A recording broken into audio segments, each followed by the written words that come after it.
ఒకటిగా బయటకు వస్తోన్న పరిస్థితి. సీఎంగా ఉన్నప్పుడు జగన్ పరదాలు బారిగేట్ల మధ్యనే తిరిగారు. పాతకాలపు తాడేపల్లిలోని రాజుల కోటను తలపించేలా ప్యాలెస్ కట్టుకున్నారు. అటువైపు వెళ్లే దారిని మూసేశారు. నిత్యం సుమారు 200 మందికి పైగా పోలీసులతో సెక్యూరిటీ ఏర్పాటు చేసుకున్నారు. అంతేకాదు ఇంటి వైపు ఎవరు కన్నెత్తి చూసే అవకాశమే లేకుండా దాదాపు 30 అడుగుల ఎత్తున దుర్భేద్యమైన ఇనుప ప్రహారీని కూడా నిర్మించుకున్నారు.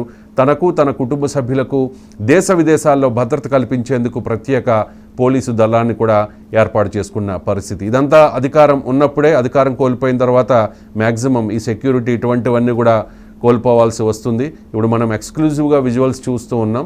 జగన్మోహన్ రెడ్డి తాడేపల్లి నివాసానికి సంబంధించిన విజువల్స్. అక్కడ నిన్న ఒక 30 మందికి పైగా ప్రైవేట్ సెక్యూరిటీని జగన్మోహన్ రెడ్డి నియమించుకున్నారు. వాళ్ళందరినీ కూడా తనిఖీ చేసి లోపలికి పంపిస్తూ ఉన్న దృశ్యాలని చూస్తూ ఉన్నాం. ప్రతిపక్ష హోదా కూడా ఇప్పుడు వైఎస్ఆర్ కాంగ్రెస్ పార్టీకి లేదు.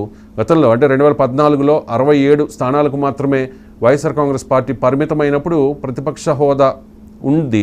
ప్రతిపక్ష నేతగా ఆయనకి గవర్నమెంట్ నుంచి ఇవ్వాల్సిన సెక్యూరిటీ ఉండేది. కానీ ఇప్పుడు ప్రతిపక్ష హోదా లేదు. ఇప్పుడు అధికారంలో ఉన్న టీడీపీ పొరపాటును కూడా జగన్కి ప్రతిపక్ష నేత హోదా ఇవ్వదు. కాబట్టి ఆయనకి సెక్యూరిటీని కుదించాల్సిన పరిస్థితి. ఇప్పటికైతే ఎన్ఎస్జీ భద్రత ఇచ్చారు. కానీ ఇక మీదట కొనసాగించే అవకాశం లేకపోవచ్చు. కాబట్టి జగన్మోహన్ రెడ్డి ముందు జాగ్రత్త చర్యగా ప్రైవేట్ సెక్యూరిటీని నియమించుకున్నారు.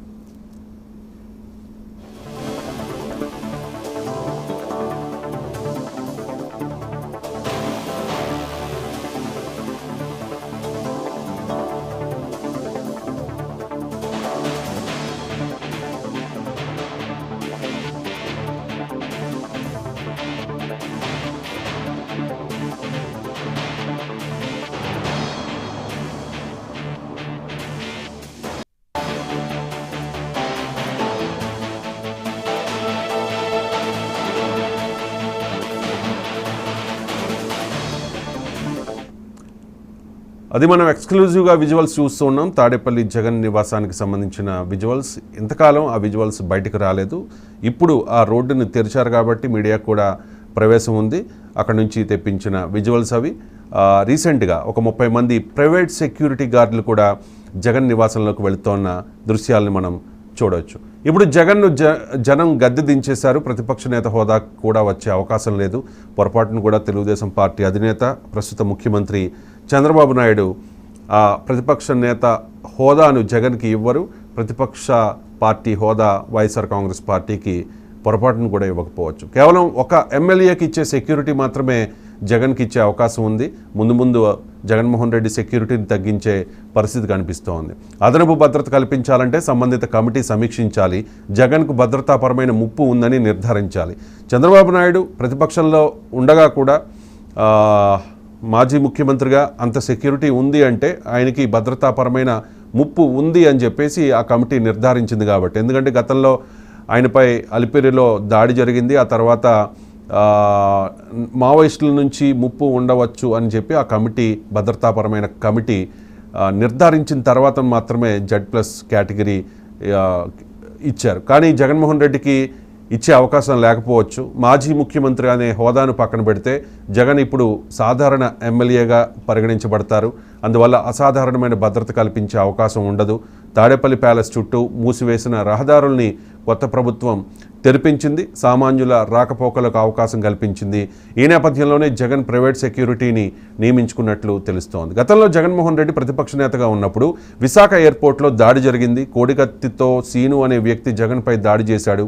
అప్పట్లో జగన్ ఈ కోడికత్తి అంశాన్ని ఎన్నికల అస్త్రంగా చేసుకున్నారు. 2019 ఎన్నికలకు కొద్ది రోజుల ముందు మాత్రమే ఈ కోడికత్తి ఘటన జరిగింది కాబట్టి అది రాజకీయంగా కూడా వైఎస్ఆర్ కాంగ్రెస్ పార్టీకి కలిసి వచ్చింది. 2019 ఎన్నికల్లో వైఎస్ఆర్ కాంగ్రెస్ పార్టీ 151 స్థానాల్లో ప్రభంజనం సృష్టించింది అంటే దానికి కోడికత్తి దాడి వలన కలిగిన సానుభూతి కూడా ఒక కారణం కావచ్చు. సానుభూతి ప్రతిసారి వర్కౌట్ కాకపోవచ్చు. అందుకేనేమో ఈ ఎన్నికలకు కొద్ది రోజుల ముందు విజయవాడలో సీఎం హోదాలో ఉన్న జగన్ మీద జరిగిన రాళ్ల దాడి, ఈ దాడిని మనం చూస్తూ ఉన్నాం. ఆ దాడిని ఎవరు ప్రజలు పట్టించుకోలే. ఇదంతా సింపతి కోసం జగన్మోహన్ రెడ్డి ఆడుతున్న డ్రామాగాని చాలామంది పరిగణించారు. తగిలిన దెబ్బ చిన్నదే అయినా జగన్ దాదాపు నెల రోజులు బ్యాండేడ్తోనే కనిపించి హడావుడి చేశారు. ఇక సింపతి రాకపోగా సోషల్ మీడియాలో తనపై ట్రోలింగ్స్ పెరిగిపోవడంతో చివరికి ఆ బ్యాండేడ్ను తీసేశారు. ఇక తాజాగా నర్సీపట్నం ఎమ్మెల్యే, మాజీ మంత్రి, కాబోయే అసెంబ్లీ స్పీకర్ అయ్యన్న పాత్రుడు అన్యాపదేశంగా అన్నారో ఉద్దేశపూర్వకంగా అన్నారో ఒక మాట అన్నారు. ఆ కామెంట్ జగన్లో అలాగే వైసీపీ నేతల్లో మరింత అభద్రతకు కారణం అయి ఉంటుంది. జగన్ ఓడిపోయాడు తప్ప చచ్చిపోలేదన్న అయ్యన్న వ్యాఖ్యలతో జగన్ శిబిరంలో ఆందోళన స్టార్ట్ అయినట్టుగా కనిపిస్తోంది.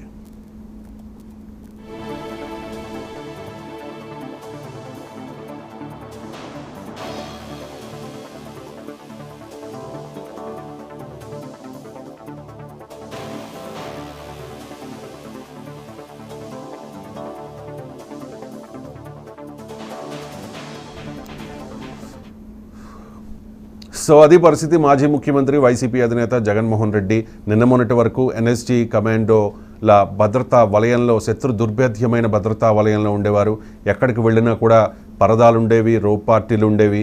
ఎవరిని, సాధారణ జనాల్ని జగన్ దరిదాపులకు కూడా రానిచ్చే పరిస్థితి ఉండేది కాదు. కానీ ఇప్పుడు సెక్యూరిటీ క్రమక్రమంగా తీసేస్తున్న పరిస్థితి. ఈ ప్రాక్సిమేట్ సెక్యూరిటీ అంటే జగన్మోహన్ రెడ్డికి, ఆయన కుటుంబానికి దగ్గర నుంచి, అత్యంత సమీపం నుంచి ఇచ్చే భద్రతను ప్రాక్సిమేట్ సెక్యూరిటీ అంటారు. సాధారణంగా అతి తక్కువ మందికి మాత్రమే ఈ సెక్యూరిటీ ఉంటుంది. ఇది కల్పించేందుకు ఎన్ఎస్జీను ఏర్పాటు చేస్తూ ఒక